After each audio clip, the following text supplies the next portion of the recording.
Olá a todos, aqui quem fala é o professor Caio Augusto e dando continuidade aqui ao nosso conteúdo de filosofia. Hoje a gente vai falar de um tema bastante importante da filosofia grega. Nós iremos abordar os sofistas, isso mesmo, os principais rivais de Sócrates. Bom, como sempre eu vou sair um pouquinho da tela para que você possa dar o print, fazer as suas anotações aí no caderno e já já a gente volta para o início da aula. Não se esqueçam de dar o print de anotar no caderno, pois a anotação é fundamental. Bom, então vamos lá. Quem foram os sofistas? Vamos começar entendendo a importância dos sofistas, quem foram os sofistas e qual é a relação deste grupo com Sócrates, um dos maiores filósofos da filosofia grega. Bom, a gente pode definir os sofistas como os primeiros pré-filósofos. Por que pré-filósofos? Porque os sofistas não necessariamente eram filósofos de fato, mas eles vieram antes dos primeiros grandes filósofos e, portanto, eles têm uma contribuição fundamental para o desenvolvimento da filosofia ocidental.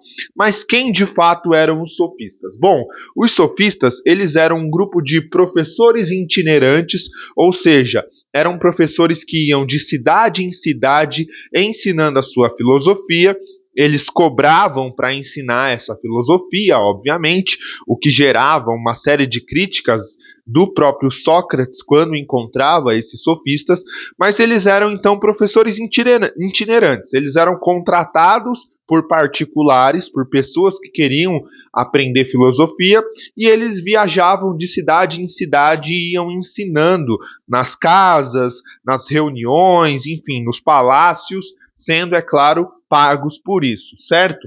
E o que exatamente eles ensinavam? Bom, os sofistas eles surgem aqui entre o século VI e o século V a.C., o século do desenvolvimento da democracia grega, em especial da democracia ateniense.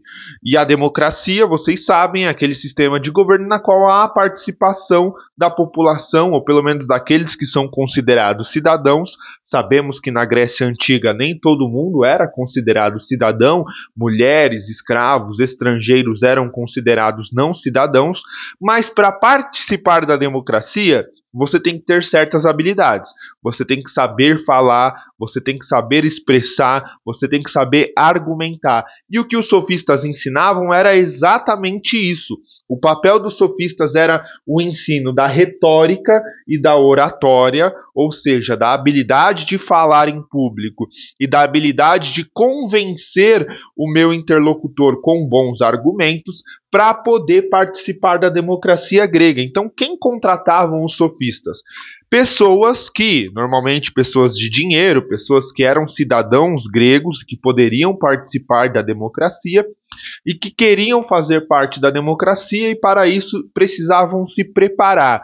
Então eles contratavam os sofistas para aprender retórica, para aprender oratória e uma vez que eles tivessem essas habilidades, eles começavam a participar da democracia grega. Então era isso que os sofistas ensinavam.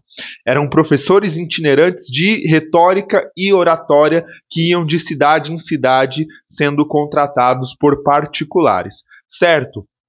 Mas os sofistas não eram apenas isso, eles também tinham as suas próprias ideias, eles também tinham o seu conjunto de princípios, e aí a gente vai ver um pouquinho destes princípios.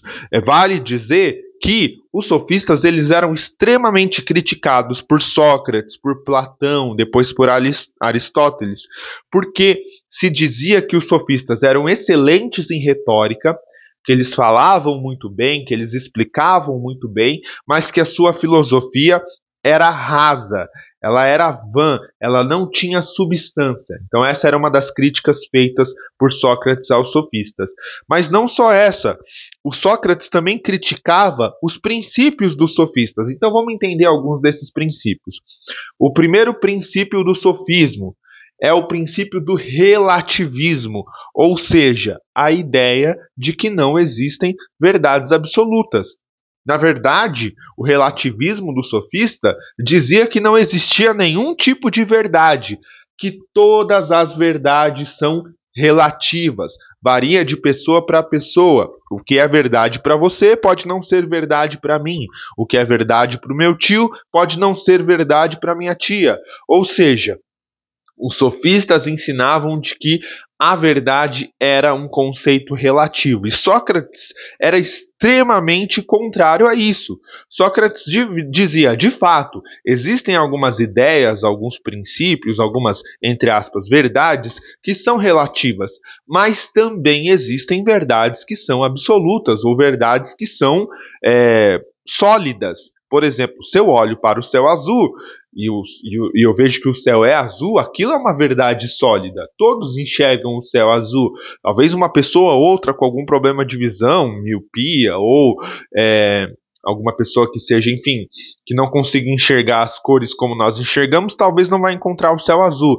Mas é uma verdade, não absoluta, mas é uma verdade sólida de que o céu é azul. Logo, Sócrates dizia que existem verdades e que o relativismo, portanto, era perigoso para a filosofia. Os filósofos precisam também se sustentar sobre verdades, talvez não verdades absolutas, mas verdades sólidas. Então, Sócrates era crítico desse princípio dos sofistas. Outro princípio dos sofistas, o princípio da retórica. O que dizia esse princípio? Para os sofistas, era muito mais importante você saber convencer o seu interlocutor da sua ideia do que a sua ideia ser uma ideia verdadeira ou uma ideia positiva, uma ideia boa. Então você não precisa ter uma boa ideia, você não precisa ter bons argumentos. Se você conseguir convencer o seu interlocutor, a sua retórica é mais importante do que a substância das suas ideias. Então essa era uma ideia defendida pelos sofistas e Sócrates criticava isso. Sócrates falava, olha, de fato, é importante você saber falar, é importante você saber argumentar, mas mais importante do que isso é a sua ideia ser uma ideia verdadeira, uma ideia sólida, uma ideia com substância, com extrato. Se você tem uma ideia falsa, a sua retórica não vai, apenas vai esconder a falta de substância da sua ideia. E essa era uma das principais críticas de Sócrates aos sofistas, certo? Outro princípio que os sofistas seguiam é o princípio do nomos e da physis. Para os sofistas existem dois tipos de leis: as leis physis, que são as leis da natureza, e as leis nomos, que são as leis criadas pelos seres humanos. Os sofistas defendiam que as leis da natureza elas eram superiores às leis humanas. Então, se algo é natural, este algo natural é superior à lei humana. O Sócrates vai achar isso bastante estranho. E o Sócrates vai dizer, olha, não, porque existem coisas que são naturais, mas que são perigosas e que o ser humano não deve cometer. Por exemplo, é na natureza do ser humano que o ser humano mate outro ser humano. Afinal de contas, o ser humano também é um animal, e o ser humano, e um dos instintos dos animais, é o instinto de defesa, é o instinto o próprio instinto assassino, faz parte da natureza dos seres vivos e da natureza dos seres humanos. Mas essa lei, que é uma lei natural, ela não está acima da lei moral. Sócrates diz, matar é algo imoral. Então, a lei criada pelos seres humanos de não matar uns aos outros é uma lei criada pelos seres humanos, mas que está acima das leis naturais. Então, Sócrates criticava essa distinção e essa hierarquia entre as leis naturais e as leis criadas pelos homens. Para o Sócrates, não. Certas leis criadas pelos homens são infinitamente superiores às leis da natureza, certo? E, inclusive, as leis humanas são criadas para isso, para evitar o nosso estado de natureza, já diria alguns filósofos aí do século XVII, certo? Bom, quais são os principais nomes do sofismo? É claro, são vários personagens sofistas, a grande maioria aparecem nos textos de Platão, nos diálogos socráticos, a gente já falou sobre isso nas nossas aulas de Platão. A gente tem pelo menos 3 nomes importantes. O primeiro é o Protágoras, um sujeito que vai viver ali por volta do ano de 490 até 420 a.C., e ele tem uma frase famosa que é: o homem é a medida de todas as coisas. Ou seja, todas as coisas são relativas e depende do homem.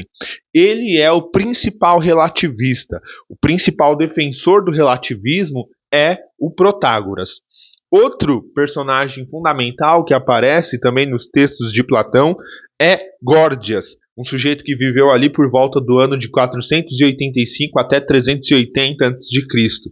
Ele vai escrever um texto chamado Sobre o Não Ser e ele vai argumentar que nada existe. Eu não existo, você não existe, essa luz não existe, essa lousa não existe, essa parede não existe. Ele vai ser um sujeito que vai defender isso. E ele era um grande mestre da retórica, talvez aí um dos mais importantes mestres de retórica desse momento, certo? E por fim o Hipias, um sujeito que vai viver ali por volta de 460 a 400 a.C. e que afirmava que todas as leis humanas são arbitrárias. E aí ele faz uma crítica ao poder, uma crítica ao sistema e uma crítica à democracia grega, porque ele vai dizer, olha, todas as leis são arbitrárias, criadas pelos homens, e quem cria as cria buscando o seu próprio benefício e não o benefício coletivo. Uma crítica ferrenha ao sistema democrático da Grécia Antiga, certo? Bom, espero que vocês tenham gostado, uma aula mais curta, mas muito importante. Até a próxima e abraços!